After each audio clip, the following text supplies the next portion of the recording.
नमस्कार। आज हम बात करेंगे G7 समिट के बारे में। G7 समिट कहाँ हो रहा है? तो जापान के शहर हिरोशिमा सिटी में हो रहा है। हिरोशिमा अपनी एक खास जगह रखता है आपके इतिहास में, तो उस पे भी हम बात करेंगे। लेकिन सबसे पहले हम ये देखते हैं कि मेंबर्स का नहीं, G7 के जो मेंबर्स हैं वो तो शामिल हो गए, मतलब 7 लोग हैं, 7 कंट्री हैं, 7 कंट्री तो शामिल होंगे। लेकिन इसके अलावा G7 का एक आउटरीच प्रोग्राम होता है। आउटरीच प्रोग्राम में के तहत कि अपने फाइंडिंग्स को, अपनी सोच को और जो भी हमारी विचारधारा है वो पूरा वर्ल्ड लेवल पे फैलाने के लिए इनका आउटरीच प्रोग्राम होता है। तो आउटरीच प्रोग्राम के तहत किसको किसको इनवाइट किया गया है स्पेशल, पहले उसके बारे में देख लेते हैं। तो सबसे पहली बात है, कुछ ग्रुप्स और कुछ पार्टिकुलर कंट्री इनवाइट किए गए हैं। तो ग्रुप्स में सबसे पहले आपका यूरोपियन यूनियन, इनडायरेक्टली इसने पूरे यूरोप को इनवाइट किया। उसके बाद कॉमर्स ग्रुप है। कॉमर्स क्या है? कॉमर्स जो है ना, ग्रुपिंग है आपका अफ्रीकन कंट्रीज का। तो उसके चेयरपर्सन, मतलब कॉमर्स जो उनका ग्रुपिंग का नाम है, उसके चेयरपर्सन को इन्वाइट किया गया है। वो रिप्रेजेंट करेगा पूरे अफ्रीकन कॉन्टिनेंट को। ओके, इसी में मैंने नाम डाला है आपका इंडिया को। ये काफ़ी इंटरेस्टिंग है। इंडोनेशिया को इनवाइट किया गया है, लेकिन इंडोनेशिया एज अ कंट्री नहीं, एशियान का चेयरपर्सन बन के आएगा, जो उनका एसोसिएशन है कंट्री का, एशियान। उसके बाद आपका है कुक्स आइलैंड। कुक्स आइलैंड जो है पैसिफिक ओशन का, पैसिफिक ओशन के जितने भी आइलैंड है उसका एक फोरम है, जिसका चेयरपर्सन क्या है? कुक्स आइलैंड। तो कुक्स आइलैंड आया है। इंडिया, जापान ने कहा कि इंडिया एज अ कंट्री नहीं, बट वो ग्लोबल साउथ कंट्री का रिप्रेजेंटेटिव बन के आ रहा है। मतलब इंडिया तो खुद अपना बात वहाँ पे रखेगा, लेकिन उसकी बात ये मानी जाएगी कि सारा चीज़ ये ग्लोबल साउथ, मतलब 120 कंट्री का एज अ रिप्रेजेंटेटिव इंडिया वहाँ पे रिप्रेजेंट कर रहा है जापान के अकॉर्डिंग। इंडिया ने ये लीडरशिप कभी नहीं मांगा, बट इंडिया, जो भी ये ग्लोबल साउथ की कंट्री है, इनके प्रॉब्लम को डिफरेंट जो इंटरनेशनल ऑर्गेनाइजेशन है या प्लेटफॉर्म है, वहाँ पे समय समय पे जब भी मौका मिला है डेवलपिंग कंट्री के साथ इंडिया खड़ा रहा है। क्योंकि इंडिया की एक सार्वभौमिक आइडियोलॉजी है वसुधैव कुटुंबकम की। इंडिया, हमारी विचारधारा ये है कि ये देश, ये पूरा यूनिवर्स एक परिवार है। तो उसी विचारधारा के तहत जापान ने रिस्पेक्ट करते हुए इंडिया को as a representative of global south की तरह ट्रीट करेगा। दूसरी बात है कि यहाँ पे उनको भी इनवाइट किया गया है। हिरोशिमा में जो 1945 में जो न्यूक्लियर अटैक हुआ था, उसके जो विक्टिम्स उनके रिलेटिव, उनकी फैमिलीज मेंबर को भी इन्वाइट किए हैं फोमियो किशिदा, वहाँ के प्राइम मिनिस्टर। नेक्स्ट जो है, जो कंट्री है आपका स्पेशल, मतलब सिंगल जो कंट्री है, किसी ग्रुप को रिप्रेजेंट नहीं करती है, उसमें है आपका ऑस्ट्रेलिया, वियतनाम, ब्राजील और साउथ कोरिया। इनके अलावा कुछ ऑर्गेनाइजेशन है इंटरनेशनल लेवल पे, जैसे यूएन को इनवाइट किया गया है, WHO को इनवाइट किया गया है, IMF को इनवाइट किया गया है, वर्ल्ड बैंक को इनवाइट किया गया है। तो ये सारे इंस्टीट्यूशन भी वहाँ पे विशेष इन्वाइटी हैं। उसके बाद जो नागासाकी में अफेक्टेड हुए थे न्यूक्लियर अटैक से, उनकी फैमिली रिलेटिव को भी इनवाइट किया गया है। तो ये तो हुई बात। अब थोड़ा इनके मेंबर कंट्री के बारे में हम समझ लेते हैं G7 के। तो पहले आप इधर देख लीजिए, एक तो जापान है जो होस्ट भी है, इस बार 23 में होस्ट भी है। उसके बाद यूरोप में आपको 4 कंट्री मतलब ब्रिटेन, फ्रांस, जर्मनी और इटली, और इधर से आपका यूनाइटेड स्टेट एंड कनाडा। और ये जो लाइन रिप्रेजेंट कर रही है, इसमें ये टोटल कंट्री जो है, मतलब इधर से मैक्सिको से नीचे और ये सेंट्रल एशिया इंक्लूडिंग चाइना, ये एशियान कंट्रीज को लेते हुए एक्सेप्ट ऑस्ट्रेलिया एंड न्यूजीलैंड, ओशिनिया को छांट करके जितने ये कंट्रीज आ रहे हैं, जितने कॉन्टिनेंट आ रहे हैं, ये सारे ग्लोबल साउथ है। और ग्लोबल साउथ का रिप्रेजेंटेशन कौन कर रहा है? इंडिया। ये बहुत बड़ी बात है। और उससे भी बड़ी बात यह है कि ग्लोबल साउथ को रिप्रेजेंट करने के लिए इंडिया ने कभी भी किसी भी फोरम पे डिमांड नहीं किया, इसको दे दिया गया है इंडिया के ट्रैक रिकॉर्ड को देखते हुए। नेक्स्ट, अब थोड़ा सा जापान जो कि इस बार होस्ट की भूमिका में है, ये है फोमियो किशिदा। और सबसे इंटरेस्टिंग बात यह है कि फोमियो किशिदा जो है, इनकी जो कॉन्स्टिट्यूएंसी है वो हिरोशिमा में भी है। हिरोशिमा सिटी ही इनकी कॉन्स्टिट्यूएंसी है, वहीं से ये चुनाव लड़ करके प्राइम मिनिस्टर बने हुए हैं। अगर आप जापान को देखिएगा ना, तो इसका जो नॉर्दर्न मोस्ट जो आइलैंड है उसका नाम है होकाइडो। उसके बाद है होन्शु। तो होन्शु आइलैंड पे ही जापान की राजधानी है आपका टोक्यो। ओके, होन्शु आइलैंड के नीचे आपका मिलेगा शिक्युकु आइलैंड पे ही आपका है हिरोशिमा सिटी। और क्यूशु आइलैंड पे आपको मिलेगा नागासाकी।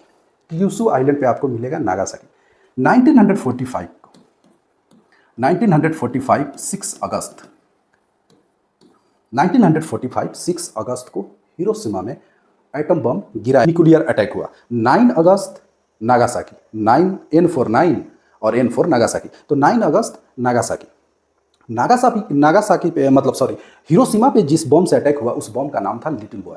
3 दिन के बाद वो बच्चा अचानक लिटिल बॉय से फैटमैन बन जाता है। लिटिल बॉय से फैटमैन बन जाता है और फैटमैन से अटैक होता है आपका 9 अगस्त को नागासाकी पे। तो ये है उसकी बात। ये कई बार आप लोगों ने सुना होगा, खैर हम उसमें इंटरेस्टेड नहीं है, बट बात आई है तो उसको देखना है। जापान जो है, जापान एक्चुअली वो शुरू से ही ना एनपीटी का सबसे बड़ा सपोर्टर रहा है। क्यों रहना ही है, क्योंकि सबसे बड़ा विक्टिम भी वही है। तो इसका जापान का एजेंडा है एनपीटी, नॉन प्रोलिफरेशन ट्रीटी, और इंडो पैसिफिक को रेजिलियंस और उसको फ्री करने के लिए, मतलब किसी का डोमिनेंस ना हो, इसके लिए तो एक स्पेशल ऑर्गेनाइजेशन बना है क्वाड। हम उस पर भी बात करेंगे क्योंकि वो भी इससे लिंक करता है। और एनपीटी, यही बात आकर के थोड़ी सी फंस जाती है और इंडिया हर जगह यहाँ बैकफुट पे आ जाता है। क्यों? क्योंकि हम उन चुनिंदा देशों में से हैं जिनके पास न्यूक्लियर वारफेयर और वेपन्स तो हैं, बट हम एनपीटी के सिग्नेटरी नहीं हैं। हम एनपीटी के सिग्नेटरी नहीं हैं। बट इंडिया ने इस चीज़ को काफ़ी हद तक टेकल कर दिया है। किससे? अपनी पॉलिसी से, न्यूक्लियर पॉलिसी से, नो फर्स्ट यूज पॉलिसी है, और दूसरा जो है अपना ट्रैक रिकॉर्ड, क्योंकि इंडिया ने ये साबित कर दिया है कि वो एक रिस्पॉन्सिबल स्टेट है। तो ये 2 चीज़ें हमारे फेवर में आती है, लेकिन फिर भी लीगली हम एनपीटी के सिग्नेटरी नहीं है और होना भी नहीं चाहिए था, क्योंकि इंडिया की वो ज़रूरत नहीं थी और इंडिया के लिए फेवरेबल कंडीशन नहीं था। एक बात आप समझते हैं, जो भी एक ग्रुपिंग होती है, सारे देश आते हैं, सबका अपना अपना कुछ इंटरेस्ट होता है, तभी ये ग्रुपिंग हो पाती है। इस पर हम बात करेंगे। और इसमें सबसे डोमिनेटिंग फैक्टर जो होता है ना, वो होता है इकोनॉमिक इंटरेस्ट। बाकी इसके अलावा जापान क्या चाहता है कि रूल ऑफ लॉ होगा। मतलब ये एक क्रक्स है जो एज्यूम किया जा रहा है कि बाहर निकलेगा। उनके ज्वाइंट स्टेटमेंट में G7 का हर ग्रुपिंग का एक ज्वाइंट स्टेटमेंट होता है, जिसमें से कुछ निकलेगा, तो उसमें से निकलेगा रूल ऑफ लॉ होना चाहिए, और rejecting unilateral attempt to status quo मतलब होता है यथा स्थिति। इस यथा स्थिति को एक तरफा कोई चेंज नहीं कर सकता। इनडायरेक्टली ये चाइना और रसिया के बारे में कहा गया है। उसके बाद न्यूक्लियर वीपन, फिर वही बात हुई कि न्यूक्लियर वीपन को हमको ख़त्म करना चाहिए, इसके बारे में बात करना है। उसके बाद ये देखिए, अब यहाँ एक इंडिया के लिए उलझन वाला समस्या है कि हम क्या है कि सेंक्शन जो है रसिया पे जो लगे हुए हैं ऑलरेडी, उसको हम और स्ट्रिक्ट करेंगे और यूक्रेन का सपोर्ट करेंगे। तो ये जापान का परसेप्शन है। थोड़ा इंडिया के बारे में समझ लेते हैं। इंडिया का परसेप्शन है, G20 वैसे भी पोलराइज हो गया था। जो अभी छोटा जो वर्किंग ग्रुप का इंडिया के डिफरेंट स्टेट में जो मीटिंग्स हो रही थी, उसका कभी भी कोई भी ज्वाइंट स्टेटमेंट, अभी वर्किंग ग्रुप तो अलग अलग लेवल पे, मतलब मान लीजिए working group on economic development, तो उसका कोई इशू नहीं है। बट जो मेन हुआ था आपका दिल्ली में, तो दिल्ली में इंडिया मतलब एक ज्वाइंट स्टेटमेंट नहीं निकल पाया, क्योंकि पूरी तरह से पोलराइज हो गया था। कुछ तबका ये कहता था कि नहीं, हम रसिया की तरफ हैं, कुछ यूक्रेन की तरफ है। अब इंडिया का ही पोजीशन ले लीजिए। क्या आप ये उम्मीद कर सकते हैं कि ऐसा स्टेटमेंट इंडिया के G20 का अध्यक्ष रहते हुए ऐसा निकलता जिसमें रसिया को क्रिटिसाइज किया जाता? पॉसिबल ही नहीं था। क्यों? क्योंकि इंडिया जो है मल्टीलेटरलिज्म को प्रोत्साहन देता है कि हम रसिया से भी बिजनेस करेंगे, हम अमेरिका से भी बिजनेस करेंगे, और सारे देश से बिजनेस करेंगे। हम जेलेंस्की से भी बात करेंगे और व्लादिमीर पुतिन से भी बात करेंगे। तो इस पे इंडिया का प्रीफरेंस होता है। क्वाड अभी जानते हैं, वहाँ से हमारे प्राइम मिनिस्टर श्री नरेंद्र मोदी का जाने का प्रोग्राम है आपका ऑस्ट्रेलिया में इसी के दरमियान, मतलब 21-22 तक, 22-23 को वहाँ पे क्वाड की मीटिंग होने वाली थी। बट यूनाइटेड स्टेट, मतलब जो बाइडन ने ये कह दिया कि हम पॉसिबल नहीं है कि हम ये ज्वाइन कर सकें, तो ऑस्ट्रेलिया ने ये कहा कि ठीक है ना, कोई दिक्कत नहीं है, जापान में हम G7 के मीटिंग के लिए आ रहे हैं, ठीक है। लेकिन जापान में G7 की मीटिंग के लिए आ रहे हैं, उसके साइड लाइन में जापान एक तो है ही। मतलब क्वाड के मेंबर कौन है? जापान, ऑस्ट्रेलिया, इंडिया और यूएसए। तो चारों वहाँ मिल रहे हैं, तो उसी में टाइम निकाल करके वहाँ पे जो डिस्कस करना है वो डिस्कस कर दिया जाएगा। क्वाड का जो भी ज्वाइंट स्टेटमेंट है उसको हम वहीं पे मतलब प्रेस रिलीज कर देंगे। लेकिन नरेंद्र मोदी ऑस्ट्रेलिया जाएंगे, क्योंकि ये प्री फिक्स्ड प्लान है। वहाँ पे इनको वहाँ के एंटोनियो अल्बनीज से, मतलब ऑस्ट्रेलियन प्राइम मिनिस्टर, और वहाँ के CEO इन्वेस्टमेंट के लिए इनकी मीटिंग तय है, वो वहाँ पे जाएंगे। जो बाइडन ने मना कर दिया। अभी अगर मैं आपसे एक क्वेश्चन पूछूं यहाँ पे कि सबसे रिचेस्ट कंट्री कौन है, तो आपका फटाक से जबरदस्त मतलब आंसर आएगा यूनाइटेड स्टेट में आजकल जानते हैं डेप्ट सीलिंग पे डिस्कशन हो रहा है उसके पार्लियामेंट में। मतलब यूनाइटेड स्टेट ने इतना कर्जा ले लिया है कि उसको डर लग रहा है कि कहीं हम डिफॉल्ट ना कर जाएं। तो अब डेप्ट सीलिंग, मतलब डेप्ट को एक पॉइंट पे रोक दिया जाएगा कि इससे ज़्यादा कोई गवर्नमेंट लोन नहीं ले सकती। डिफरेंट जो आपके मॉनेटरी फंड्स रेजिंग जो इंस्टीट्यूट है, मतलब WHO जो वर्ल्ड बैंक है या IMF वगैरह से है, उतना आप एक लिमिट में ही लीजिएगा। इंडिया के परस्पेक्टिव से जो G7 का समिट है, ये रास्ता तय करेगा जो हम G20 का फाइनल मैच, मतलब अभी तो छुटमुट T20 वगैरह हो रहा है वनडे, जो हम फाइनल खेलने वाले हैं सितंबर में, इसी सितंबर में 2003 में, जब G20 के सारे राष्ट्रीय अध्यक्ष इंडिया में प्रेजेंट होंगे, तो G7 में जो एजेंडा वो लोग सेट करके स्टेटमेंट देंगे, उसी के अकॉर्डिंग G20 में इंडिया तैयार रहेगा देने के लिए।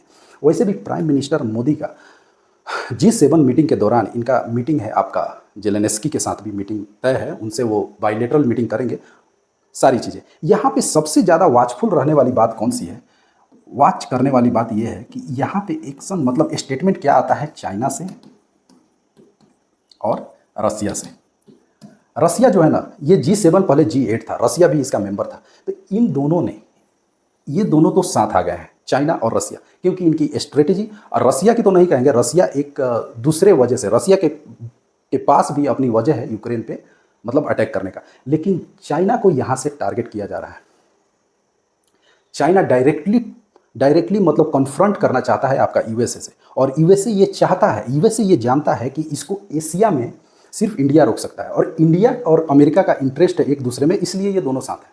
एक्चुअली यही वजह है कि इंडिया के थ्रू चाइना को रोकना, मतलब इंडिया रोक सकता है, और इंडिया इसलिए अमेरिका का हाथ नहीं छोड़ना चाहता, या एक तरफ रसिया के अमेरिका के अगेंस्ट खड़ा नहीं होना चाहता, क्योंकि हमारी भी कुछ प्रॉब्लम है। चाइना हमको मल्टी डायमेंशनली हमको टीच करता है, एक्चुअली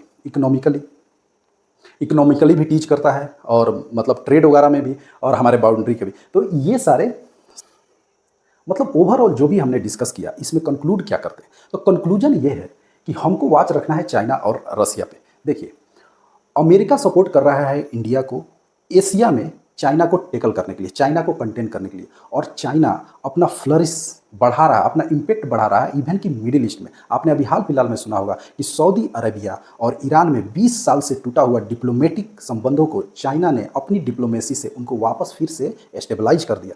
ये बहुत बड़ा ब्लो था यूएसए के लिए, क्योंकि उधर का जो सरपंच हुआ करते थे वो यूएसए रहता था। यूएसए ने उससे पहले एक बहुत बड़ी मिस्टेक की थी, उसने वादा किया था कि अफगानिस्तान को हम स्टेबिलिटी लाएंगे और डेमोक्रेटिक प्रोसेस से वहाँ गवर्नमेंट बनाएंगे, लेकिन आनन फानन में डोनाल्ड ट्रंप ने अपनी इमेज बढ़ाने के लिए वहाँ से अमेरिकन फोर्सेस को वापस बुला लिया और तालिबान का रूल आ गया। तो इंडिया की वहाँ यूएसए की ऐसे ही बेइज्जती हो गई। तो मिडिल ईस्ट में अपना जो स्टैंड है अमेरिका खो चुका है, और वहाँ पे चाइना ग्रैब कर चुका है। चाइना के बहुत सारे इन्वेस्टमेंट भी हैं आपके मिडिल ईस्ट में। दूसरी बात है अफ्रीका। अफ्रीका जो है, अफ्रीका के बहुत सारे जो कंट्री हैं वो यूएन के ऐड पे चल रहे हैं। यूएन के ऐड कहने का मतलब यूएन उनको सुरक्षा और खाने पीने के सामान दे रहा है। आप हॉर्न ऑफ अफ्रीका देखिएगा, मतलब इथोपियन हाईलैंड में जो कंट्री हैं वहाँ पे यूएन ऐड से चल रहा है। चाइना का इन्वेस्टमेंट है डेमोक्रेटिक रिपब्लिक ऑफ कॉन्गो में। कॉन्गो क्यों? क्योंकि वहाँ यूरेनियम है, और चाइना को वो सब सारी चीज़ें, रेयर अर्थ मिनरल वगैरह चाहिए। और अफ्रीका एक ऐसा कॉन्टिनेंट है जहाँ पे रिसोर्स होते हुए विदाउट एनी मैनेजमेंट का वो मतलब पुअर और पुअरेस्ट होते जा रहे हैं। तो अफ्रीका का अपना एक प्रॉब्लम है। तो ये सारी चीज़ें देखनी है। यहाँ पे बस बात फंस जाती है रसिया और इंडिया के रिलेशन को लेकर के। इंडिया और रसिया एक दूसरे के मतलब बहुत पुराने दोस्त हैं। हर जगह रसिया ने इंडिया के साथ सपोर्ट किया है। इंडिया भी अभी रसिया को क्राइसिस में सपोर्ट कर रहा है, क्योंकि ये सबसे बड़ा अभी पेट्रोलियम प्रोवाइडर है इंडिया का। 35% आज के डेट में। और सबसे कमाल की बात यह है कि 35% हम जितना कंज्यूम करते हैं उतना पेट्रोलियम हम डायरेक्ट रसिया से ले रहे हैं। और जो यूरोपियन कंट्रीज को जेट फ्यूल चाहिए, जो मतलब सिंथेटिक डिस्टिलेशन से बनाते किससे हैं? तो रसियन पेट्रोलियम से, और वो सारे वो खरीद रहे हैं, तो उनको उससे कोई प्रॉब्लम नहीं है। मतलब वो भाया इंडिया रसियन ऑयल को ही यूटिलाइज कर रहे हैं यूरोप। एक अच्छी बात यह है कि G7 का मेंबर नहीं है इंडिया, तो यहाँ पर एक बात ये होगी कि जो भी वहाँ से ज्वाइंट स्टेटमेंट निकलेगा और उसमें इंडिया का कोई से नहीं होगा। तो ये हमारे लिए, क्योंकि हमको चाइना से कोई मतलब नहीं है, लेकिन हमको रसिया से मतलब है, क्योंकि हमारी आज भी जो 30 to 40% जो वारफेयर है वो रसिया पे हम लोग हाईली डिपेंडेंट है अभी भी अपने डिफेंस प्रोडक्ट के लिए। तो अभी के लिए इतना ही, ये सारा कंक्लूजन है। अब आज से ये मीटिंग स्टार्ट हो गई, तो जो रिजल्ट आएगा, जो उनका ज्वाइंट स्टेटमेंट आएगा, उस पर हम आगे बात करेंगे। तब तक के लिए थैंक यू।